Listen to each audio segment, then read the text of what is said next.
इंदौर का 31 साल का टेक प्रोफेशनल आईआईटी से पढ़ाई, साइबर सिक्योरिटी की नौकरी और फिर एक सुबह अकेले ट्रैकिंग के लिए निकला अद्वैत उपाध्याय। लेकिन इसके बाद जो हुआ उसने परिवार से लेकर पुलिस तक हर किसी को हैरान कर दिया। आखिर अद्वैत कहां गया? क्या वो पहाड़ी के नीचे गिरा या उसके साथ कोई हादसा हुआ, या फिर इस कहानी में कोई ऐसा राज छिपा है जिसे पुलिस अभी तक तलाश रही है। नमस्कार, मैं हूं अक्षत मिश्रा और आप देख रहे हैं समाचार लुकआउट। दरअसल इंदौर के रहने वाले 31 वर्षीय अद्वैत उपाध्याय बेंगलुरु के कटुगोडी इलाके में रहते थे और व्हाइट फील्ड की एक फाइनेंस कंपनी में साइबर सिक्योरिटी प्रोफेशनल के तौर पर काम कर रहे थे। 7 अगस्त शुक्रवार की सुबह अद्वैत मोटरसाइकिल किराए पर लेकर अकेले शिवगंगे पहाड़ी पर ट्रैकिंग के लिए निकले।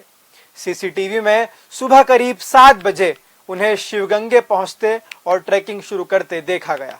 उम्मीद थी कि दोपहर तक वो वापस लौट आएंगे, लेकिन दोपहर बीती, शाम हुई और अद्वैत वापस नहीं लौटे। सबसे बड़ा सवाल तब खड़ा हुआ जब उनकी किराए की बाइक पहाड़ी की तलहटी में मिल गई, लेकिन अद्वैत का कोई पता नहीं चला। पुलिस ने मोबाइल का आखिरी सिग्नल कुनिगल रोड के कुदूरू इलाके में ट्रेस किया, जो आम ट्रैकिंग रूट से अलग बताया जा रहा है। इसके बाद उनका फोन बंद हो गया। रविवार को सर्च ऑपरेशन के दौरान शांतला पॉइंटर के पास अद्वैत का शोल्डर बैग और स्वेटर भी मिला, लेकिन कहानी यही खत्म नहीं होती। तलाशी के दौरान ड्रोन टीम को शांतला ड्रॉप के नीचे घनी झाड़ियों में इंसानी शरीर जैसी एक चीज दिखाई दी। अब तक रेस्क्यू टीम उस जगह तक पहुंच नहीं पाई है, इसलिए यह पुष्टि नहीं हुई है कि वह जो दिखाई दिया है वह अद्वैत है या नहीं। करीब 100 पुलिसकर्मी, एनडीआरएफ, एसडीआरएफ और वन विभाग की टीमें ड्रोन और ग्राउंड सर्च के जरिए पहाड़ी और आसपास के इलाकों को खंगाल रही है।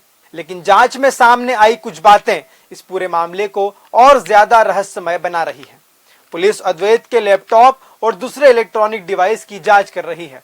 बताया जा रहा है कि ब्राउजिंग हिस्ट्री में शिवगंगा, शांतला ड्रॉप और बेंगलुरु के आसपास की कुछ ऐसी जगहों से जुड़ी सर्च मिली है जिनसे परिवार की चिंता बढ़ गई है। जांच में यह भी सामने आया है कि अद्वैत ने एआई से ऊंचाई से खाई में गिरने के होने वाली परिणामों को लेकर सवाल पूछा था।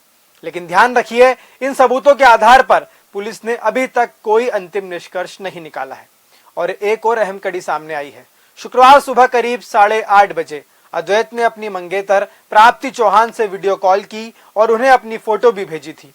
इसके कुछ घंटे बाद करीब 1 बजे उनका मोबाइल संपर्क से बाहर हो गया और शाम करीब 5 बजे फोन पूरी तरह बंद हो गया। अब पुलिस के सामने सवाल सिर्फ ये नहीं है कि अद्वैत कहाँ है, सवाल ये भी है कि शिवगंगे पहुंचने के बाद आखिर उनके साथ क्या हुआ। क्या ये ट्रैकिंग एक हादसा था या उन्होंने खुद कोई कदम उठाया, या फिर आखिरी मोबाइल लोकेशन और सामान्य ट्रैकिंग रूट से अलग जगह पर मिलने वाली चीजें और भी किसी कहानी की ओर इशारा कर रही हैं। फिलहाल पुलिस किसी भी संभावना को खारिज नहीं कर रही है और सर्च ऑपरेशन जारी है। और इसी बीच बिहार से भी एक ऐसा मामला सामने आया है जिसने लोगों की चिंता बढ़ा दी है। पटना से सटे दानापुर में केंद्रीय विश्वविद्यालय खगोल की 10वीं कक्षा की एक छात्रा स्कूल की छुट्टी के बाद रहस्यमय तरीके से गायब हो गई। सबसे चौंकाने वाली बात यह है कि रेलवे ट्रैक के पास उसकी स्कूल यूनिफॉर्म और बैग मिला है। एक तरफ बेंगलुरु की पहाड़ी पर अद्वैत की तलाश जारी है, दूसरी तरफ बिहार में स्कूली छात्रा के गायब होने का मामला पुलिस के सामने है। दोनों मामलों में जांच जारी है और सबसे बड़ा सवाल यही है कि गुमशुदगियों के पीछे की सच्चाई क्या है। जैसे जैसे जांच आगे बढ़ेगी, तस्वीर साफ होने की उम्मीद है। तब तक के लिए देखते रहें समाचार लुकआउट। इस समाचार के प्रायोजक हैं DHL इंफ्रा बुल, भरोसे का दूसरा नाम।